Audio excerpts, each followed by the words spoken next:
Quick tip for you guys, headbands, good investment. We're in the middle of a heat wave and it's just starting to kill me. So welcome back, Rebuild Series 2. I hope you've been okay.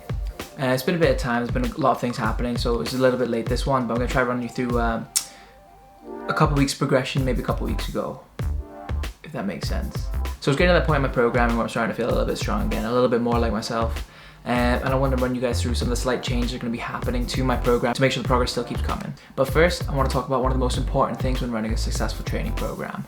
So I want to talk to you guys about goal setting. So what is it and why is it important? So I'm not here to teach you guys how to suck eggs, but the point is to try and attempt to set realistic and achievable goals that just keep you a little bit more on track as well as keep you coming back into the gym. Obviously the underlying goal of I want to be as strong as possible, it's nice and everyone wants to do it. It's not really got an end point or any kind of or any specific milestones or goalposts in which we can sit down, take a step back and look at our progression over the last few weeks and say that was a successful cycle. So basically having a viable end goal to work towards sets the tone, keeps the pace, keeps you coming back into the gym and stops you from getting distracted from other tangent goals. And basically with all that, it just means we're going to hit our end goal a lot faster and kind of achieve what that cycle was set out to do in the first place. It's really awesome to want to try and PR on your push press and your overhead press and your bench press all in a single cycle. But most people are better off separating the goals and try to hammer them one by one as they come along. So with relation to my goals, mine were a lot easier to set because I've been training for quite a few years by now. So I have years and years of training logs, which shows me kind of what numbers I can hit, how long it takes, and I have a bit more of a specific time frame to hit these goals in. It's also to touch on the importance of keeping a training log for what you're doing. You need to know what you've been hitting, to keep accurate logs, to know where you're going from, know what's working, know what's sending you wrong. It's really hard to fix a program when there's nothing really specific to go back to. So for those of us who haven't been training for so many years and don't really have any concrete evidence of what they should be hitting or what they can be hitting, and there's little tools available for you guys to use. What I used to use when I first started training was a website called symmetricstrength.com. Basically it's a website that gives you cool little goalposts for everybody in specific categories depending on your age, your gender, how long you've been training for, and it puts you into different levels accordingly, like beginner, advanced, intermediate, etc. It's not meant to call anybody out or kind of make anyone feel bad if you thought you've been doing it for a few years and you should be advanced. It just gives you a bit more of a realistic standard for what strength programming should be kind of achievable. You also get this cool little diagram which shows you a body of where your weaknesses and your strengths may be, so you know if you're lacking in anything in comparison to other muscle groups, which I think is really, really cool. But with all that together, that's where I came up with my numbers. Obviously I had the 120 kilo bench, the 160 kilo squat, and the 200 deadlifts, all for roughly 3 to 5 reps. I know it takes a decent bit of effort, it gets me relatively strong in comparison to what I used to be, and it means I can then focus on other goals around those specific numbers as well, rather than focusing on my 1 rep max, which used to be more of my jam. I was never really a powerlifter, but I did like the whole strength athlete, having a competition to work towards, again back to the end goal kind of thing. And no matter who you are, whether or not you're a powerlifter, I think everyone should be strong.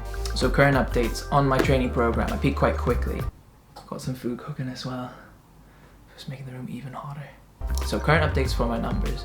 I decided to peak up quite quickly just to find my rough 1 rep max. It's not going to be a true reflection of a 1 rep max, not for anything other than I've not been training as much before that, and I peaked quite quickly. I tried to follow roughly sensible progression, but I thought it'd be really interesting to see where I was with a max effort lift for now, and give a nice specific rep max indicator of where I am right now compared to where I will be in a few months time to see whether or not the programming is working. So far I've ended up with a 120 kilo bench press for a solid single, 140 kilo squat to the box, and a 170 kilo deadlift from the 4-foot triple. The reason I'm still doing the squat to the box is because I did have a little bit of a knee twinge. I don't know if anyone's seen. I've been using the box a little bit more recently. I twinged my knee. We were messing around in the backyard. I think I flipped on it a few too many times when it wasn't ready. It was at the beginning of lockdown, and we were just trying to kill some time and have some fun, but I think I had a bit too much fun. So it's been slowly recovering since then. It's getting a lot better.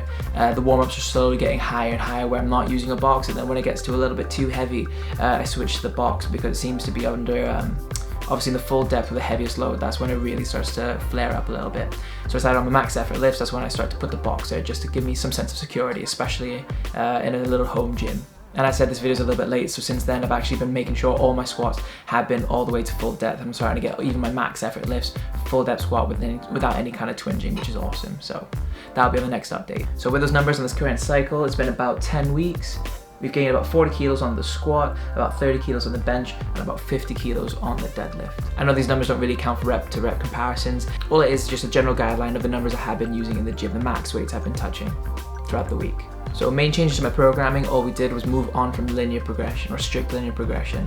Right now we're doing a bit of a bilinear progression, slightly different but kind of the same thing. What it is basically there's 2 ends of the week. There's going to be a workout at the beginning of the week that's a little bit lighter, a bit more reps for getting the volume in. One day at the end of the week is going to be our intensity day, where we're going to be testing our max reps or doing maximal force type things with less reps. So volume, intensity, these still come up individually in a linear fashion. So there's still linear progression at the beginning and the end of the week, just like that.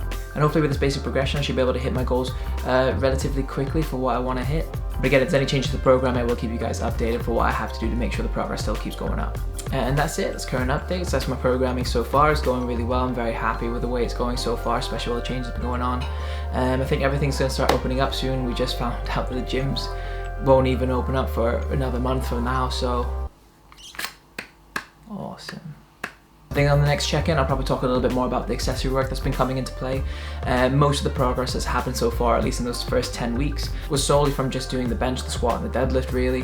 There was some slight variation such as Romanian deadlift and overhead press, but in terms of accessory work it was very minimal for specific reasons. As I always tell people, the best way to learn to play guitar is to play guitar, the best way to improve your squat is to squat. But there does come a point where it's time to add more things in. We're at that point in the training where it's more relevant to add some more accessory lifts to really kind of fill out any weak points or anything I've been missing out, get some extra volume without hammering the main lifts again. So I'll probably run you through some of my favorite accessories for driving up those main lifts. So that's it, current check-in done. So I hope you guys are enjoying following along my progression so far. As always, if you do, please subscribe, give the video a like if you enjoyed, send any comments if you have any questions. Other than that, I'll see you guys on the next update. Much love.